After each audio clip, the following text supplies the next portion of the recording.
मे महिन्याची सुट्टी संपत आली होती, पण अजूनही आमचं कुठं फिरायला जाणं झालं नव्हतं. आमचे ज्युनियर डॉक्टर पण सुट्टीला घरी आले होते आणि मग ठरलं अक्कलकोटला जायचं, रेल्वेने जायचं. मग गाडी काढली आणि आम्ही निघालो कोल्हापूरला. परीचा उत्साह तर काय मोठा होता. जायचं म्हणलं की तिचं कायम बॅटरी फुल. प्रवासात तिची बडबड चालूच होती. काय काय करायचं याच्यानं चाललं होतं. प्रवासात खाण्यासाठी साहित्य घेऊन आम्ही बाहेर पडलो आणि बहिणीच्या घरी गेलो. बहिणीच्या घरी गाडी लावली आणि तिथून बसने आम्ही रेल्वे स्टेशनकडे गेलो. रेल्वे स्टेशन जसं समोर आलं तसं परी मग काय सगळ्यांच्या पुढेच होती. तिचा तर आनंद काय गगनात मावत नव्हता. स्टेशनवर प्रचंड गर्दी होती.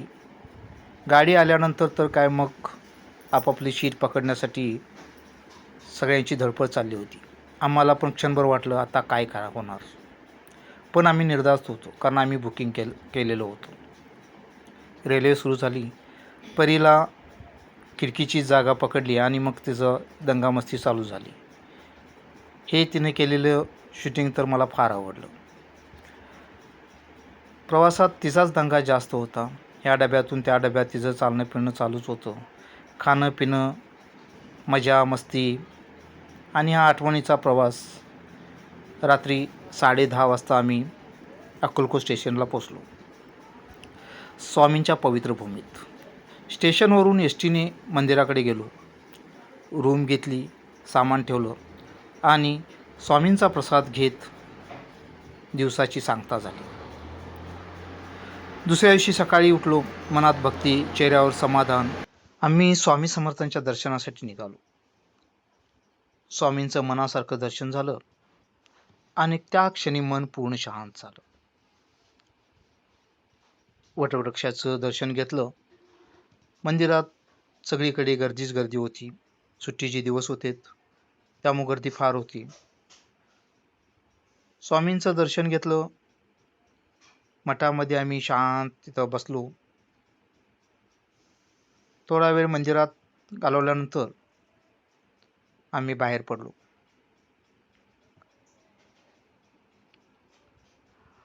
आणि अचानक पावसाला पण सुरुवात झाली. त्यामुळं मंदिर परिसरातील दुकाने फिरत फिरत आम्ही स्वामींची मूर्ती, भव्य मूर्ती आहे, तिथे जाऊन तिचं दर्शन घेतलं, फोटो काढलेत आणि आम्ही मग निघालो नाश्ता करण्यासाठी. नाश्ता करायला जायचं कुठं, तर असंच एक हॉटेल शोधलं आणि आम्ही नाश्ता करण्यास निघालो. नाश्ता करता करताच ठरलं की आता काय करायचं. तर ठरलं की आता येथील काही ठिकाण आहेत ते आपण बघू आणि आम्ही फिरण्यासाठी निघालो. राजे रायमठ, श्रीराम मंदिर. मंदिर तर एकदम सुंदर होतं, देखणं मंदिर होतं, छान वाटलं. श्रीरामाचं दर्शन घेऊन आम्ही पुढे गेलो. जाताना वाटेत राजाचा राजवाडा दिसला. श्री खंडोबा मंदिर दर्शन घेतलं आणि मग गेलो आम्ही चोळापांच्या घराकडे.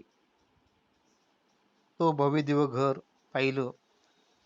लाईन तर फुल्ल मोठी होती. तिथे गेल्यानंतर समाधी मठातील जी विहीर, कुशावर्त विहीर पाहिली आणि मग गेलो आम्ही बाळापांचा मठ पाहायला. बाळापाच प्रत्येक ठिकाणी एक वेगळी शांतता, एक वेगळीच ऊर्जा जाणवत होती. चहा घेतला आणि आम्ही पुन्हा आमची भटकंती सुरू झाली.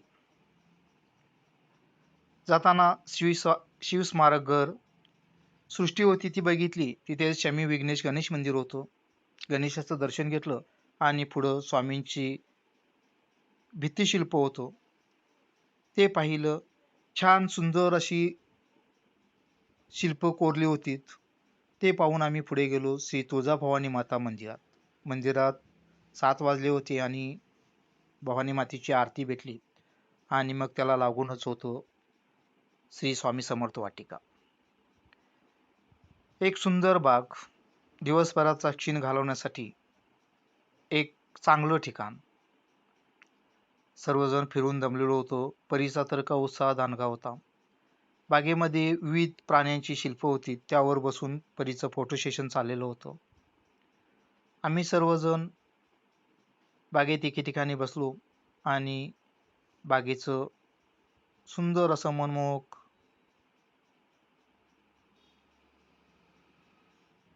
चित्र पाहत होतो. प्रत्येक ठिकाणी वेगवेगळी शिल्प होती. खेळणी तर लहान मुलांसाठी भरपूर होती. त्यामध्ये तर परी, वेदिका, दुर्वा यांनी तर मनमुराद आनंद घेतला. त्यांच्या सगळ्या खेळण्यांचं त्यांचं आस्वाद घेत होते. परी तर काय प्रत्येक खेळण्यामध्ये उत्साह होता. आणि मग 9:30 वाजता आम्हाला महाप्रसादाला जायचं होतं. तोपर्यंत आम्हाला बागेमध्ये आम्ही शांत बसलो. एकादश असल्यामुळं महाप्रसादाला खिचडी आणि वरीचा भात होता. प्रसाद घेतला, स्वामींचं दर्शन घेतलं आणि आम्ही निघालो. आता परतीचा प्रवास सुरू होणार होता म्हणून आम्ही रेल्वेची तिकीट बुक करायला घेतली. पण रेल्वेचं तिकीट आम्हाला भेटलं नाही आणि आम्ही एस-टीनं जायचं ठरलं. एस-टी बुक केली. सकाळी उठलो आणि मग 6 वाजता आमची एस-टी होती.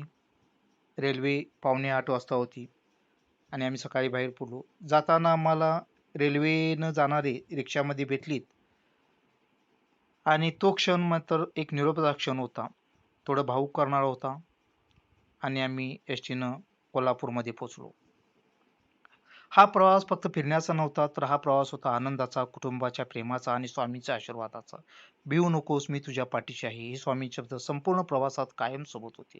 व्हिडिओ आवडला तर लाईक करा, कमेंट करा आणि सबस्क्राईब